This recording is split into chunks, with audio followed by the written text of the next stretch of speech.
Today we have to listen Karuṇā Bhāvanā. Karuṇā means pity. It is not mingled with any other sense of expression. It is quite precise. Metta is translated as love. This term, love, is mixed with raga, passionate feeling of attachment. In fact, metta means wishing others to be blessed with happiness.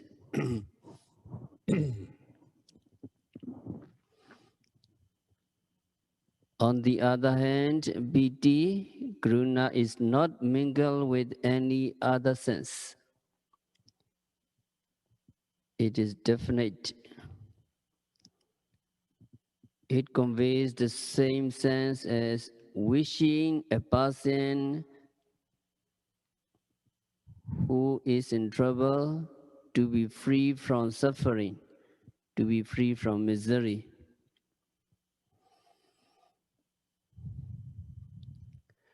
That is the reason why the intrinsic quality and characteristic of the term Karuṇā is explained in Visuddhimagga as having the characteristic of removing the suffering or misery.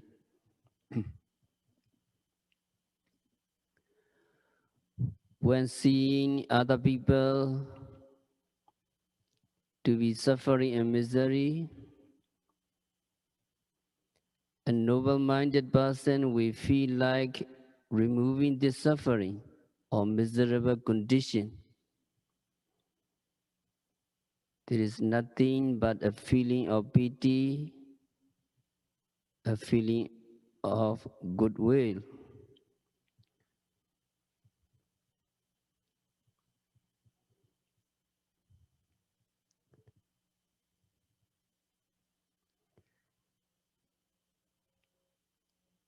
So paradokhe sati sadhuna hedaya kampana karoti. If any other person is suffering, man of virtue, moved with self-giving compassion, or the heart palpitates, that makes the hearts of virtuous men moved with compassion. It is called Karuṇā.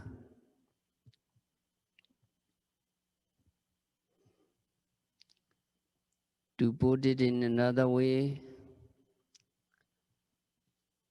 paradokhankinati hinsati vinasati.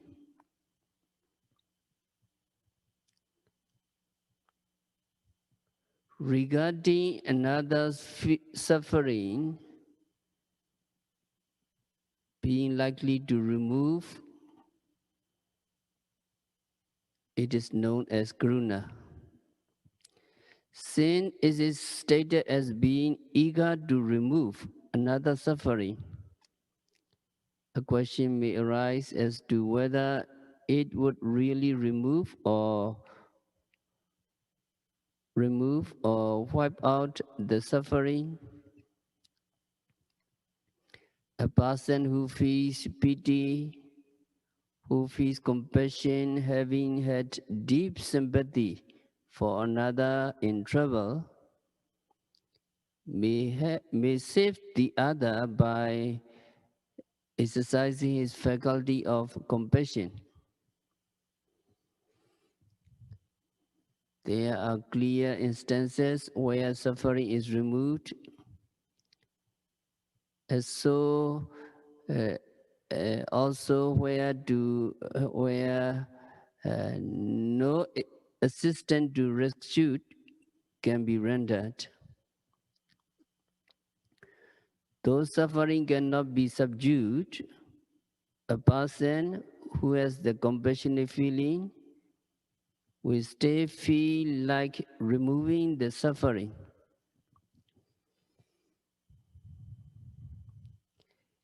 In any case, one would feel sorry for another's plight or feel like dispelling the distress or misery suffered by another. When seeing a person stricken with disease, feeling of compassion will arise automatically, wishing the other to get immediate relief or, if possible, get cured.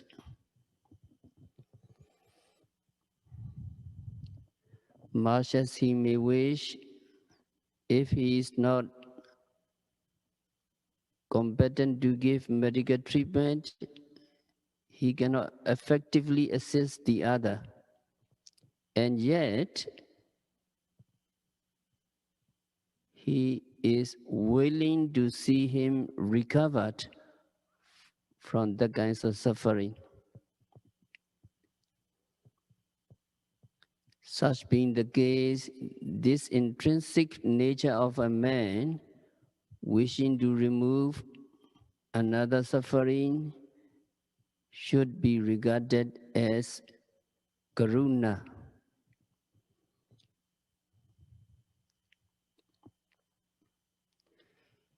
In other words, Kansukha Rondaditi Karuṇā.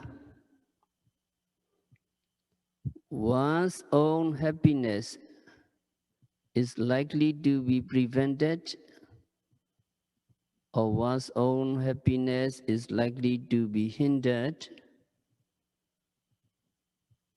It is known as Karuṇā. Karuṇā is said to have the basic quality of preventing one's own happiness from occurring. So it is deterring one's self-realization of happiness.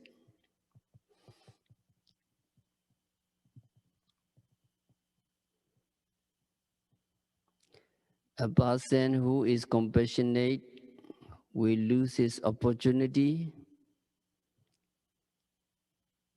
to make himself happy, since he has to be rendering help to another people so as to let the other escape from trouble or misery.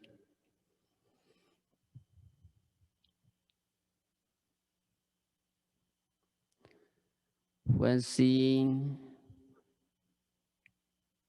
other suffering in his close proximity or under his own eyes, he is ready to offer his aid. During this interval, he will not have an opportunity to seek for his own happiness.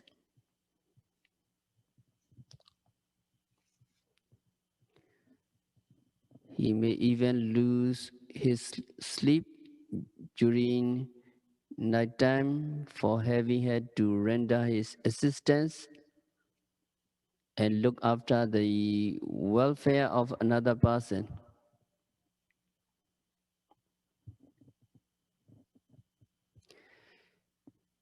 He may have to sacrifice his sleep and his own happiness when seeing a sick person. He has got to nurse, aid him as far as possible, and by doing so, he may suffer stiffness, or he may get tired. Sometimes he may even fall sick.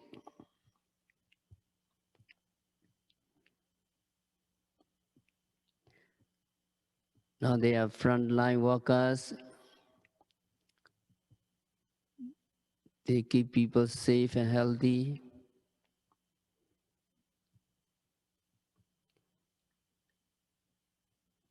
So medical doctors were said to have suffered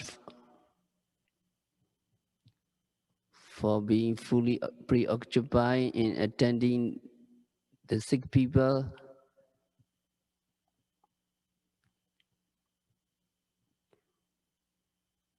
So Karuṇā or compassion can prevent one's own happiness. It is indeed true.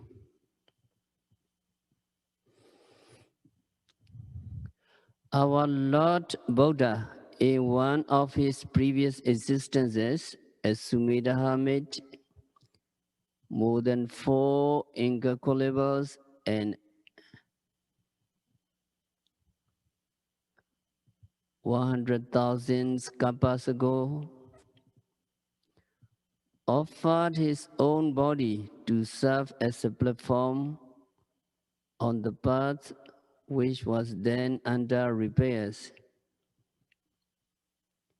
to be trod upon by Dipingara's Buddha, who was about to come along that road away.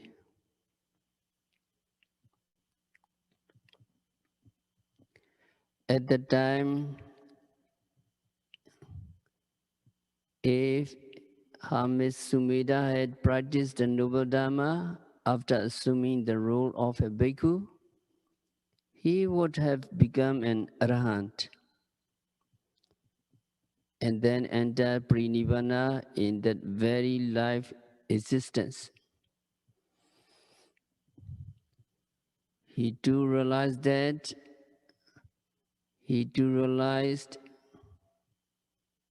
and he believed as such because he was then an extraordinary person accomplished with jhana abhinya, supernatural knowledge of faculties. A person who has attained jhana can become an arahant even while listening to the sermon preached by the Buddha.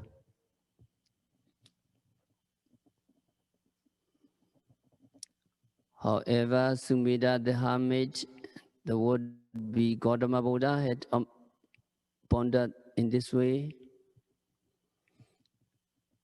Rare indeed is a person like me who is fully endowed with the strength of Saddha, Vidya, Sati, Pinya, faith, energy, mindfulness, concentration, and wisdom.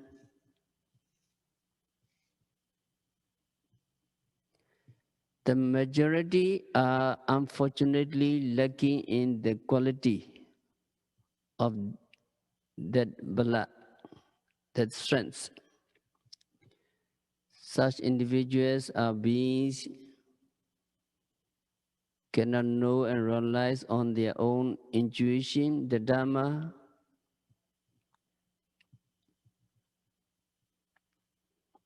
which can lead them to the state of liberation from the suffering of aging, sickness, and death.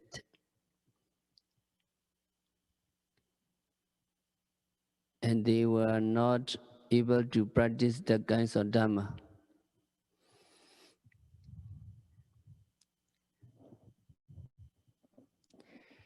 Despite the fact that I am accomplished with the necessary strength, it will not be very beneficial by merely endeavoring for my own individual salvation. I should emulate the example of Dipingara Buddha by performing moral practices and accumulating the merits of paramis, perfection, to become a Buddha, and then save all beings who are weak and mentally deficient. This has been mentioned in the historical writings in Bali, Chronicle, Bodhavansa. Echa manoha echa kilese gataya maham. Keme ekena tenena purisena tamadasina sabinyutam babunetva santarisan sadevakam.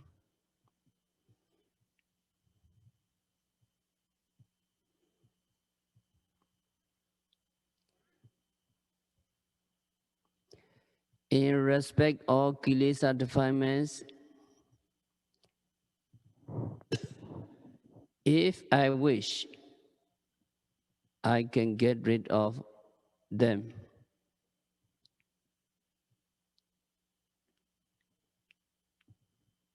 However,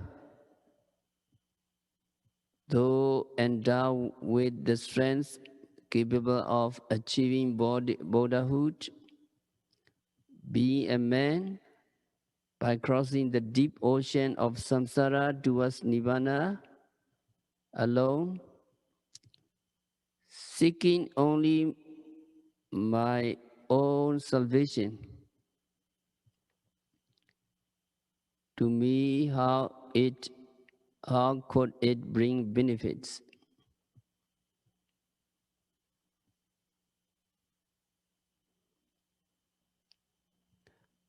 After attainment of omniscience, Sabhinyutanyana, I will save all devas and human beings, and I will help all of them to reach nirvana on the opposite shore of the vast ocean of samsara.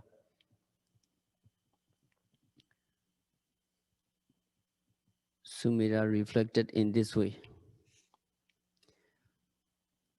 After reflecting in this way, Hermes Sumira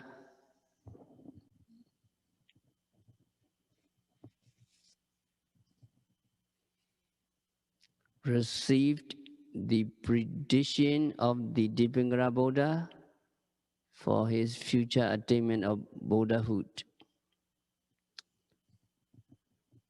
He had all throughout the period of 4 incalculable and 100,000 kappas fulfilled the perfection which could lead to becoming a Buddha by practicing virtues in the most perfect manner. During these countless existences, Bodhisattva had undergone the severest suffering and privation and had come across aging, sickness, and death repeatedly.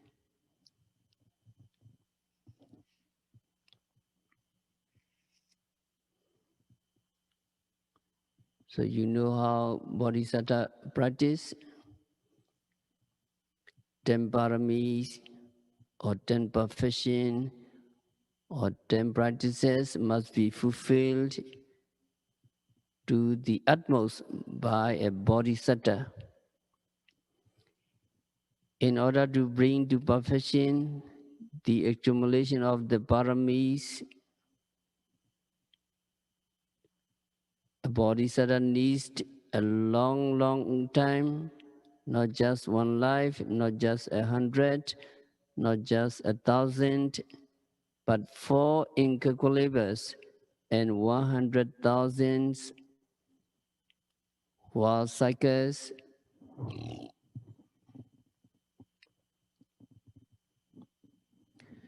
One cycle, one kappa lasts for immeasurable years.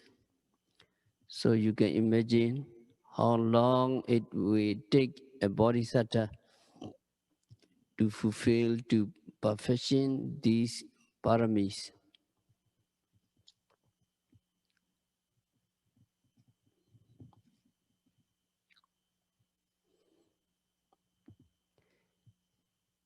And bodhisattva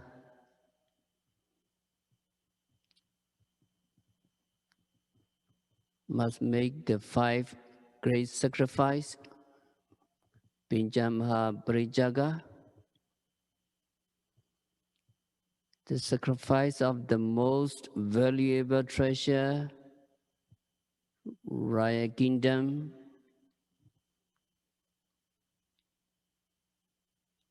He must sacrifice that Raya Kingdom. And the sacrifice of the sons and daughters, Bhutta Parijaga. Number 1 is Dana Parijaga. And number 3 is Bariya Parijaga, sacrifice of one's wife. Number 4 is Inga Parijaga, sacrifice of one's limbs. And the last one is Jivita Parijaga, sacrifice of one's own life.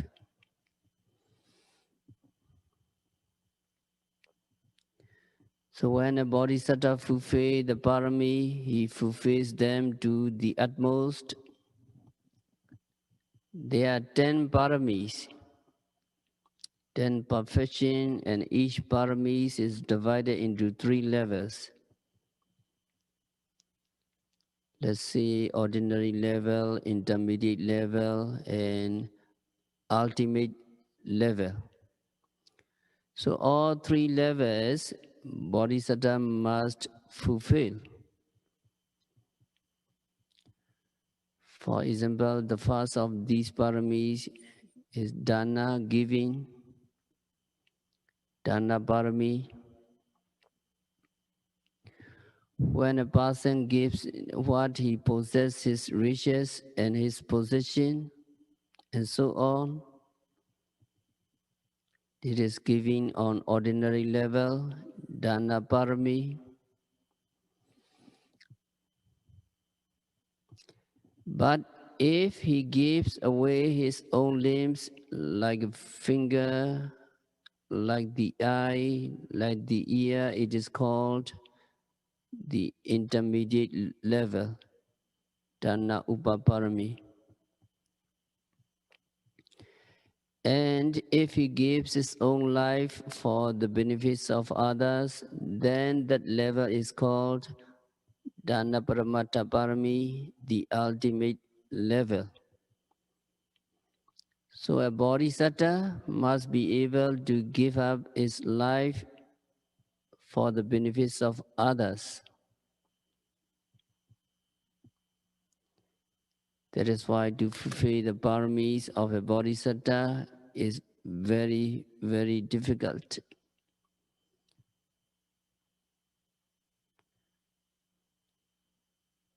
If you have compassion, you have to suffer a lot. We cannot even fulfill the first level. We cannot give up everything we possess to other people.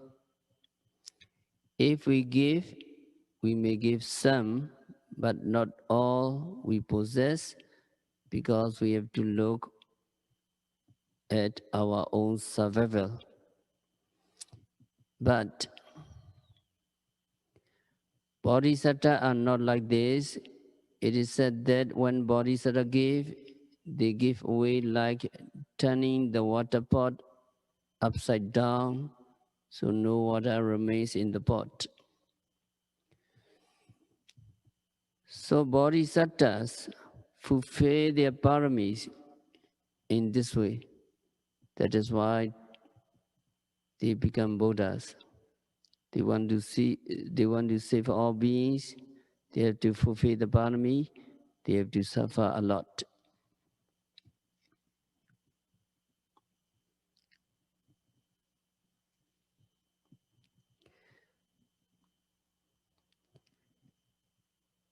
And in one of the last 10 existences, our bodhisattva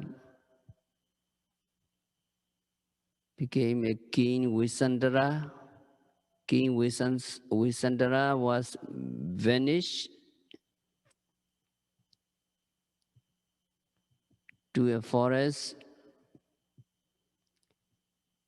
because the people of his country were discontented with the way King Visandara practiced charity in giving away the white elephant.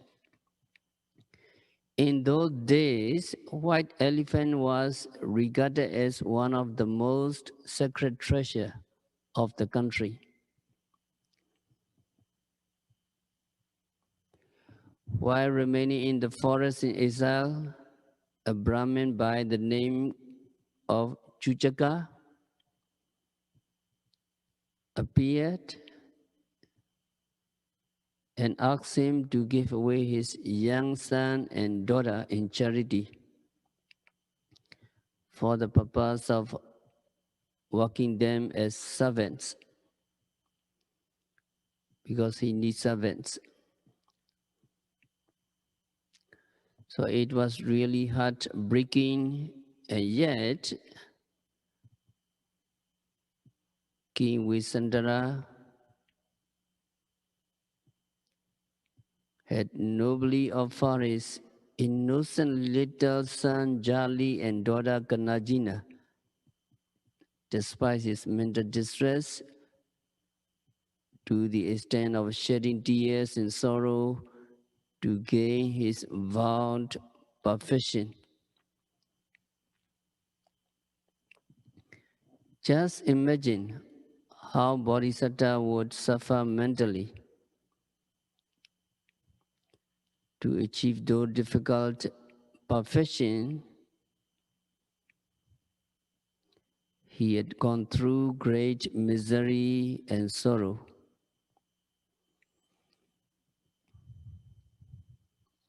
And next, though a bodhisattva, as he was not yet free from mental defilements, kilesa,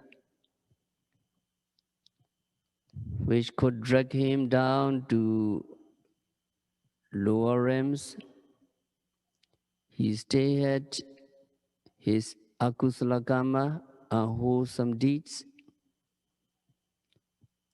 The resultant demeritorious acts committed through greed, anger, and delusion.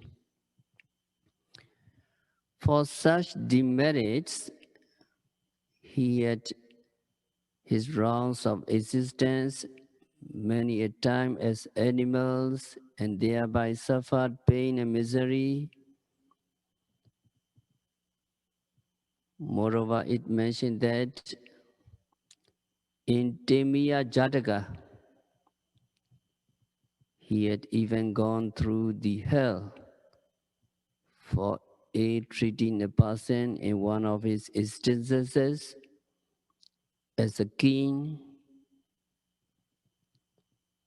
in which capacity he had passed wrong judgment, imposing a cruel penalty.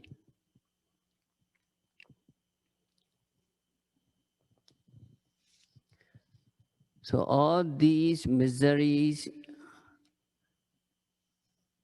which he had faced during an innumerable number of existences for a period of 4 incalculables and 100,000 kappas were a resultant effects of his wishful prayer to become a Buddha with unbounded universal love and goodwill for all beings.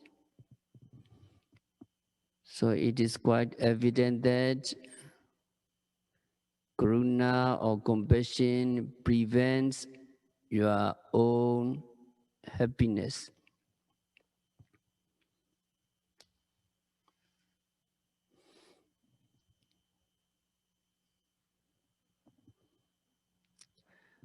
After attainment of the full enlightenment as a Buddha,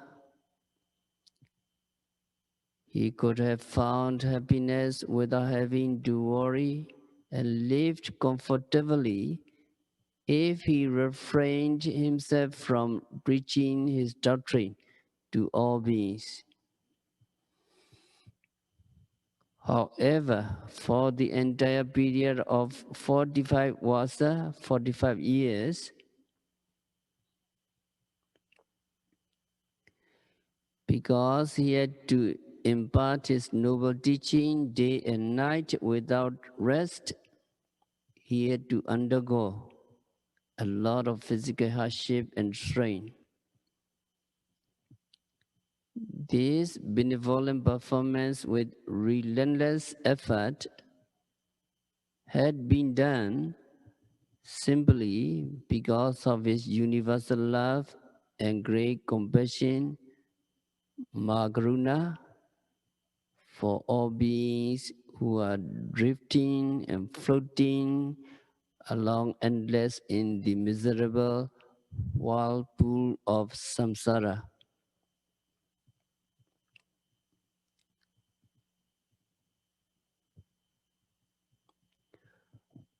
All beings, no matter in whatever existence they may be, wish to escape from the suffering of aging, sickness, and death, which are bound to be met as living beings. Nevertheless, against our own wish, we are going through miserable condition of life existence, continuously engaging aging, sickness, and eventually meeting with death. That is the reason why a Buddha,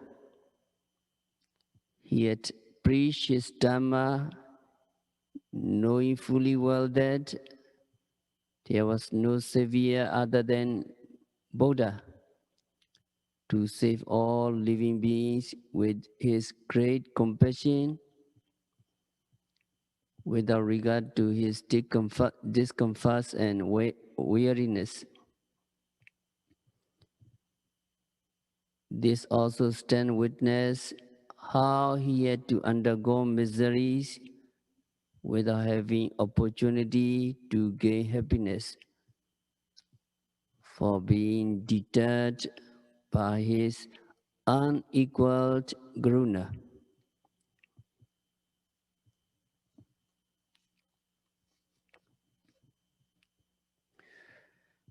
This Karuṇā, this compassion is extremely noble and gentle.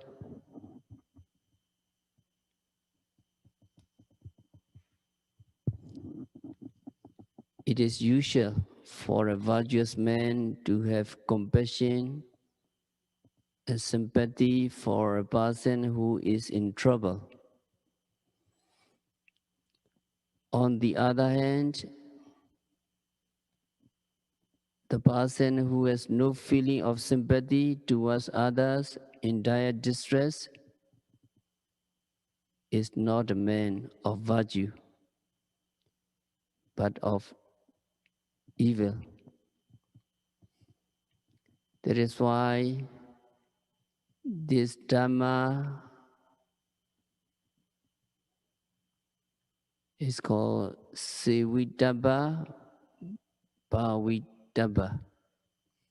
Savittabha Dhamma, Bhavitabha Dhamma.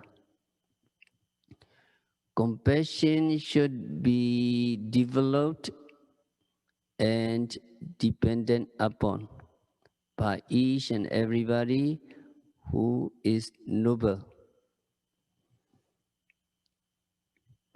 Ordinarily, even without practicing Bhāvanā, meditation, we should have a feeling of sympathy towards a pitiable person if we encounter. Every time feeling of pity arises, it would amount to developing merits, kusala.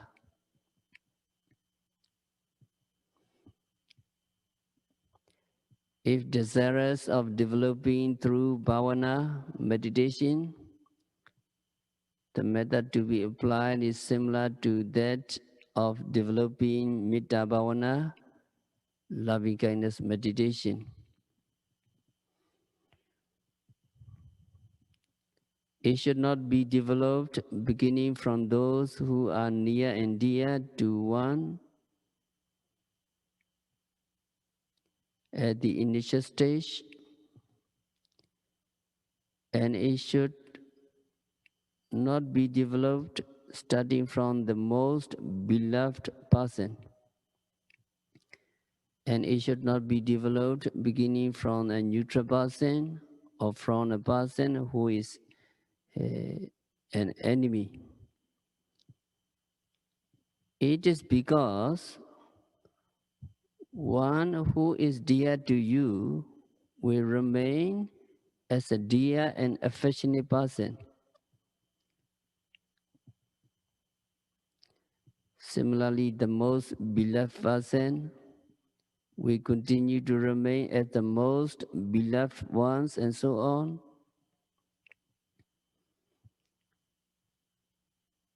As a matter of fact, no feeling of pity needs to be invoked.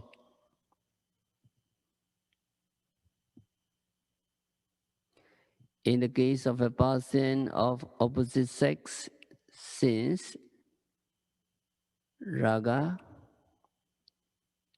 passionate desire, is likely to occur, one should avoid developing compassion towards him or her at the very initial stage. And also in respect of a person who is dead and gone, no karuṇā, no compassion should be developed. Such being the case, the question arises as to who should be the first towards whom compassion is to be developed. So it may be explained in this way.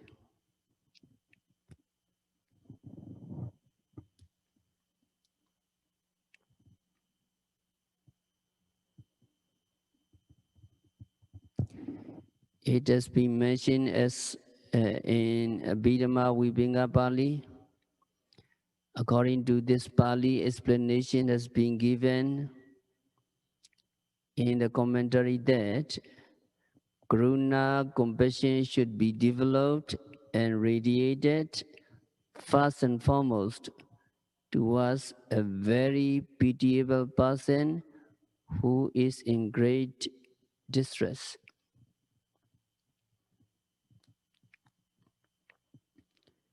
Karuṇā, compassion, should be developed initially towards individuals who are in extreme distress, such as a person who is in great trouble or a destitute with no friends, no relatives,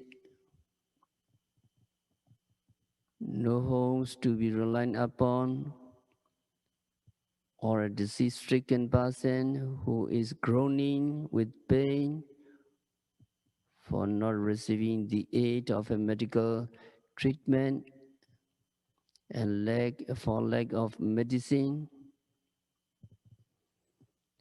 or a detestable person afflicted with some sickness so loathsome that nobody would like to touch him. Feeling of compassion will easily arise if such a person in distress is seen. For that reason, it instructs to start developing compassion beginning from a poor, pitiable person.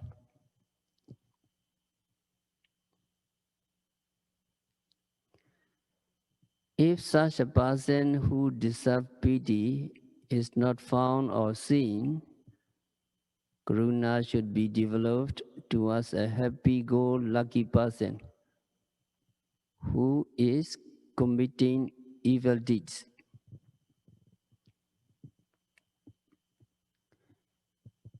You can compare him with a man awaiting orders to be hanged, or rather an imminent death after receiving a capital punishment.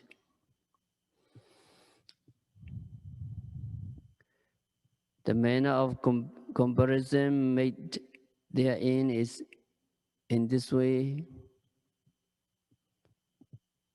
In ancient times, the man on whom death sentence was passed was tied up with ropes and exhibited to the people.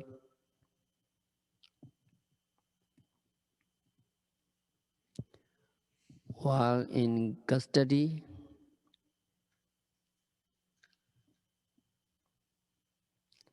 by letting him to go on foot under escort along the road in the city to the place where executing was to be done.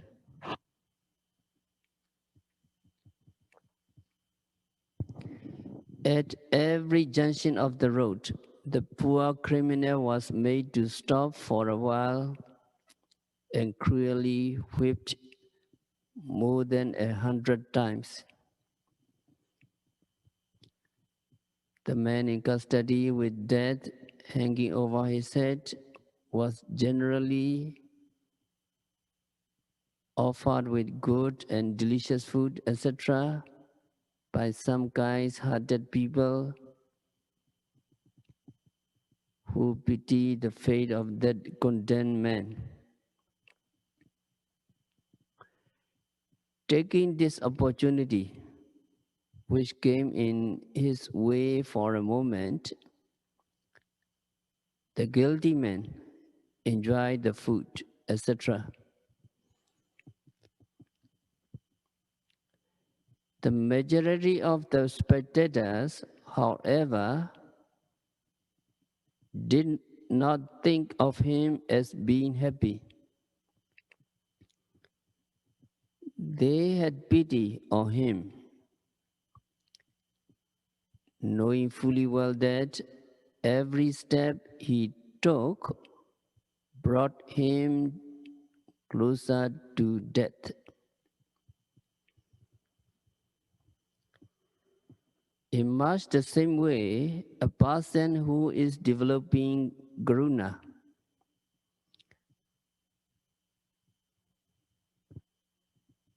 though you may see a happy spectacle,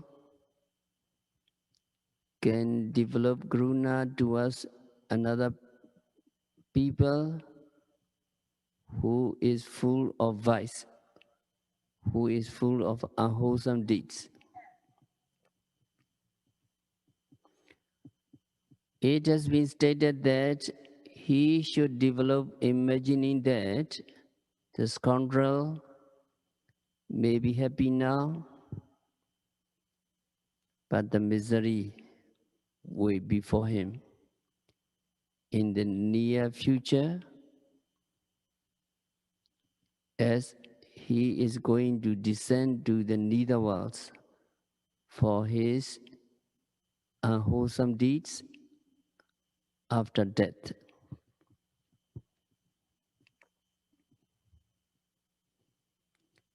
At the present time,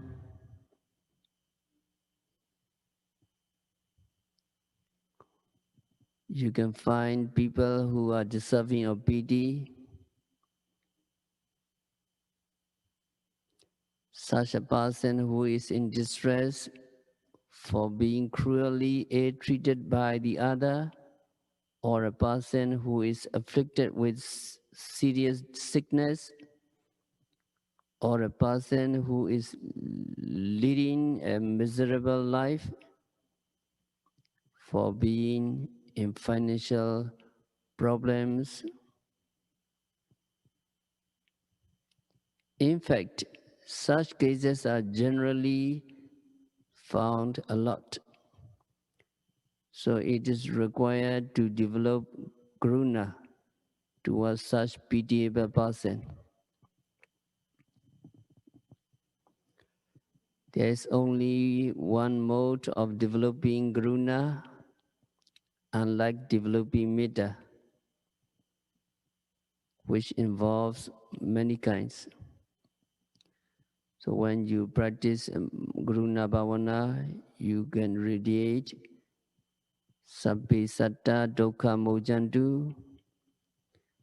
May all beings escape from misery.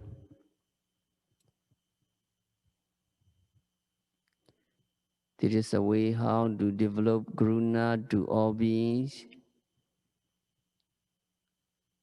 However, if Karuṇā is developed towards a certain person, the name should be uttered and Karuṇā be radiated as may so and so be free from misery, may so and so be liberated from misery.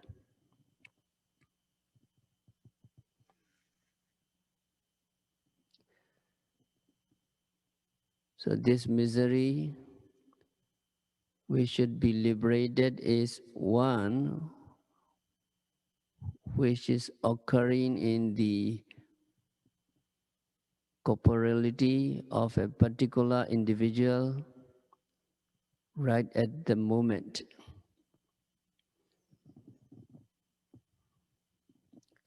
So in the practice of meditation, you know the way, Rudy? And in the practice of meditation is mentioned, you need to practice continuously and honestly. If you practice Karuṇā Bhāvanā, compassion, may he be liberated from suffering, may he be liberated from suffering, so long as you are radiating, that is Karuṇā. If not, some anger may interfere.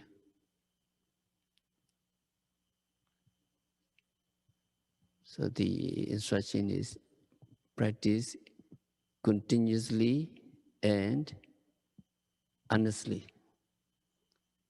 Honestly, so no other unwholesome mental state interfere. So we have to stop our discourse for today. We will continue next week by practicing Metta Bhavana, Karuṇā Bhavana, by practicing Vipassana meditation, by noting rising, falling, sitting, standing, walking, stretching, bending, seeing, hearing, smelling, tasting, touching, continuously and honestly. May all yogis, may all beings be liberated from suffering.